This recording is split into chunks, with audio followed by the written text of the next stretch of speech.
ప్రియమైన దేవుని పిల్లలారా, ప్రభువైన యేసుక్రీస్తు వారి పేరట ప్రతి ఒక్కరికి శుభాభివందనాలు తెలియజేస్తా ఉన్నాను. ఈ ఉదయకాలం దేవుని వాక్యాన్ని చదువుకుందాం. పరిశుద్ధ గ్రంథము నుండి కీర్తన గ్రంథము 121వ కీర్తన మొదటి వచనాన్ని చదువుతున్నాను.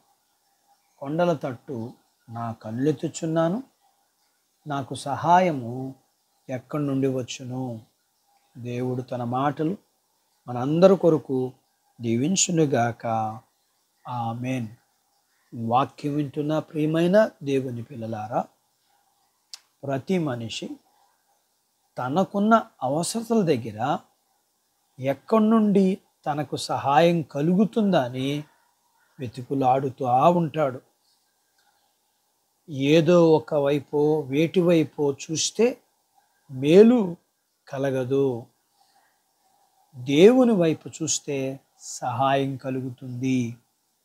ఈయన సహాయము చేయగలగటానికి సమర్థుడు. ఈయన ఎంతటి సమర్థుడు అంటే, భూమి ఆకాశాలను నీవు చూస్తున్న, నీవు నివాసం ఉంటున్న భూమి, నీవు నివాసము ఉంటున్న నీ తలపైగా ఉంటున్న ఆకాశాన్ని తన నోటి మాట చేత సృష్టించినవాడు.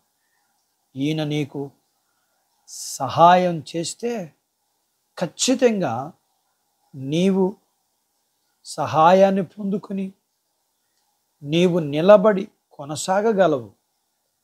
ఎవరైతే ఈయన సహాయం కోరతారో వారికి సహాయం చేయటమే కాదు, ఎల్లప్పుడూ తోడుగా కూడా ఉంటాడు.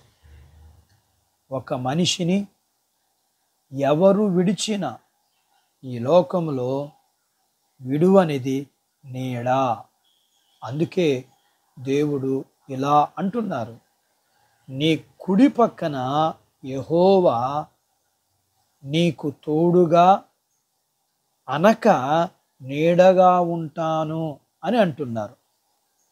తోడుగా ఉన్న వారెవరైనా విడిచిపెట్టవచ్చు కదా, కానీ నీడ మాత్రం ఏ మనుషుణ్ణి విడవటము అనేది అసంభవం.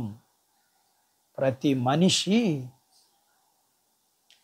జీవితంలో ఆ మనిషి జీవితం రాత్రి పగలు గుండా వెళ్తుంది.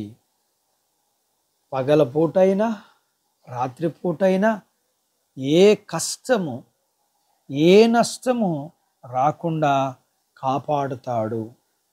ఈరోజే ఇప్పుడే నీవు ఆయన వైపు చూస్తే ఆయన నిన్ను చూస్తున్నాడని, ఆయన నిన్ను పట్టించుకుంటున్నాడని నీకు అర్థమవుతుంది. అందుకని ఇప్పుడే నీవు ఆయన వైపు చూడు. ఇది మొదలుకొని ఎల్లప్పుడూ నీ రాకపోకల యందు నీ జీవిత కాలమంతయు ఆయన నీకు సహాయం చేస్తాడు. అంతేకాదు, నీ జీవితమును చక్కగా నిలవబెట్టి ఎన్నడూ నీవు పడిపోకుండా నిన్ను నడిపిస్తాడు. అట్టి బాధ్యత నీవు పొందుకోవాలని నేను కోరుకుంటున్నాను. దేవుడు ఈ మాటలు మన కొరకు దీవించునుగాక. ఆమేన్. ప్రార్థించుకుందాం. మమ్మల్ని మిక్కిలిగా ప్రేమించిన మా ప్రియ పరలోకపు తండ్రి, వాక్యం విన్న మీ పిల్లల కొరకు ప్రార్థన చేస్తూ, మీ పిల్లలు తమ అవసరత దగ్గర, సహాయం దగ్గర వేటి వైపు చూసేవారిగా కాక మీ వైపు చూసి మీ సహాయాన్ని పొందుకుని వారి జీవితకాలమంతా మీ తోడుని కలిగి వారు చక్కగా వారి జీవితాల్ని కొనసాగించగలగటానికి వారు మీ వైపు చూసేవారిగా వారిని మీరు సిద్ధపరచమని వాక్యం విన్న మీ పిల్లలందరి కొరకు ప్రార్థన చేస్తూ, వీరిని, వీరి కుటుంబాలని, వీరికి కలిగినంతటిని దీవించమని, చిన్న బిడ్డల్ని, యవనస్తుల్ని, వృద్ధులను, స్త్రీ పురుషులను దీవించమని, చదువుల్లో, ఆరోగ్యాల్లో, ఉద్యోగాల్లో, వివాహాల్లోనూ, గర్భం లేని వారికి గర్భఫలం, గర్భం కలిగిన వారికి సుఖప్రసూతి, ప్రసూతి అయిన తల్లి పిల్లలకు ఆరోగ్యం ఇవ్వాలి. వీరు చేసుకుంటున్న జీవనాధిపతులను దీవించున్నాను. చదువుకుని ఎగ్జామ్స్ రాస్తున్న పిల్లలందరినీ మీరు జ్ఞాపకం చేసుకుని జ్ఞానము, జ్ఞాపకశక్తి, సిద్ధపాటుని, మంచి భవిష్యత్తునిచ్చి మీరే మహిమ పొందమని యేసు ప్రభు వారి పేరట ఈ ప్రార్థన మీకు చేస్తున్నాము తండ్రి. ఆమేన్. దేవుడు మిమ్మును దీవించును గాక. ఆమేన్.